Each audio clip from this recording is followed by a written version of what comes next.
Hello बच्चों, तो चलिए इस प्रश्न को पढ़ते हैं। यदि ए स्क्वायर बी स्क्वायर सी स्क्वायर समांतर श्रेणी में हो तो ए बट्टा B plus C comma B बट्टा सी प्लस ए कोमा सी बट्टा ए प्लस बी है।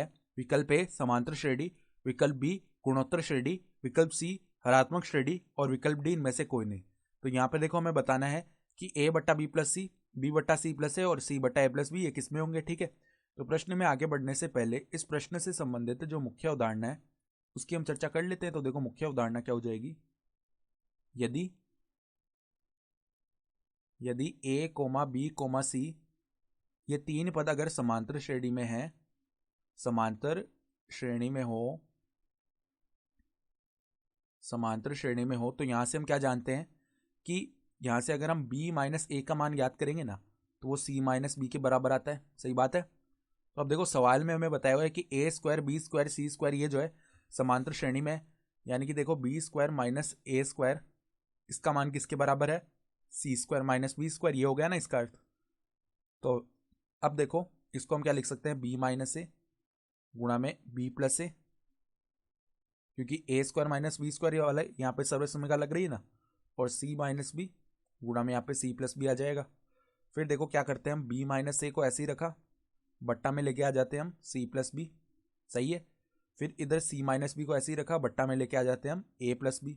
सही है। तो अब देखो आगे हम क्या करने वाले हैं यहाँ पर। आगे देखो b माइनस ए लिखा हुआ ना, तो हम क्या कर रहे हैं यहाँ पर, प्लस का c जोड़ा और माइनस में यहाँ पर c करेंगे। ठीक है, माइनस में a है, बट्टा में क्या है हमारे पास में c प्लस बी। सही है। ये पद है बराबर में, देखो यहाँ पर c प्लस ए माइनस ए कर दिया, और माइनस में क्या है यहाँ पे b है, बट्टा में क्या है हमारे पास a प्लस बी है। सही है। तो अब देखो हम क्या करेंगे, दोनों तरफ हम एक पद से गुणा कर रहे हैं। कौन से पद से, यहाँ पर हम c प्लस ए से गुणा कर रहे हैं, तो यहाँ पर भी हमें c प्लस ए से गुणा करना पड़ेगा ना। सही है। तो अब देखो आगे कैसे हम सरल करेंगे। अब पदों को हम अलग अलग कर लेते हैं। जैसे कि देखो पहले b प्लस सी, इसके बट्टा में पूरा का पूरा पद आ जाएगा c प्लस बी गुणा में c प्लस ए, तो इसको b प्लस सी भी तो लिख सकते हैं, गुणा में क्या आ जाएगा c प्लस ए। सही है। फिर देखो माइनस के साथ जैसे ही हमने माइनस बाढ़ लिया तो अंदर प्लस हो जाएगा, यानी c प्लस ए बनेगा ये। तो c प्लस ए बट्टा में क्या आ जाएगा हमारे पास, देखो यहाँ पे b प्लस सी गुणा में c प्लस ए ये पद आएगा। सही है। बराबर में देखना, अब बराबर में हमारे पास क्या आएगा, यहाँ पर भी अलग अलग कर लेते हैं पदों को। तो c प्लस ए बट्टा में a प्लस बी गुणा में c प्लस ए। सही है। फिर माइनस में माइनस ले लिया बाहर, तो a प्लस बी बनेगा वहाँ पे। तो a प्लस बी बट्टा में देखो क्या आ जाएगा, a प्लस बी गुणा में c प्लस ए। सही है। तो अब देखो यहाँ पे b प्लस सी से b प्लस सी विभाजित हो गया, तो एक बट्टा सी प्लस ए, यहाँ पे सी प्लस ए से सी प्लस ए विभाजित हो गया, माइनस एक बट्टा बी प्लस सी, यहाँ पर सी प्लस ए से सी प्लस ए जो है विभाजित हो गया, तो यहाँ पे क्या आ जाएगा, एक बट्टा ए प्लस बी, माइनस में ए प्लस बी से ए प्लस बी विभाजित हो गया, तो एक बट्टा में क्या आ जाएगा, सी प्लस ए। ये पद बन गया है। ठीक है, तो हमारे पास में इस तरीके का पद आ गया। तो यहाँ पर देखो अगर हम ध्यान से देखें तो हमारे पास में ये देखो, इसको अगर हम एक्स बोल लें ना, इसको बोल लें हम वाई, और इसको बोल लें जेड। ठीक है, तीन पद हैं, हमने तीनों को एक्स वाई जेड बोला है। तो यहाँ पर हम देख पा रहे हैं कि यही एक्स आ रहा है, यानी कि हम क्या कर रहे हैं, एक्स माइनस वाई निकाल रहे हैं ना, वो किसके बराबर आ रहा है। देखो एक्स माइनस वाई अगर हम निकाल रहे हैं तो हमने क्या बोला था, जब तीन पद ए बी सी समांतर श्रेणी में होते हैं तो बी माइनस ए का मान सी माइनस बी के बराबर होता है ना। ठीक है, तो यहाँ पर अगर हम बोल दें कि एक्स वाई जेड ये तीनों समांतर श्रेणी में है, तो हम क्या बोल सकते हैं कि वाई माइनस एक्स का जो मान है ना, वाई माइनस एक्स उसका मान जेड माइनस वाई के बराबर आना चाहिए। ठीक है, तो यहाँ पर देखो हमारे पास में अगर हम बोलें किसको, इसको हम बोलें वाई, इसको बोलें एक्स, इसको बोलें जेड। ठीक है, तो ये क्या वाई के बराबर बन रहा है, बिल्कुल वाई के बराबर बन रहा है। तो देखो वाई माइनस एक्स बराबर जेड माइनस वाई, ये पद बन रहा है ना।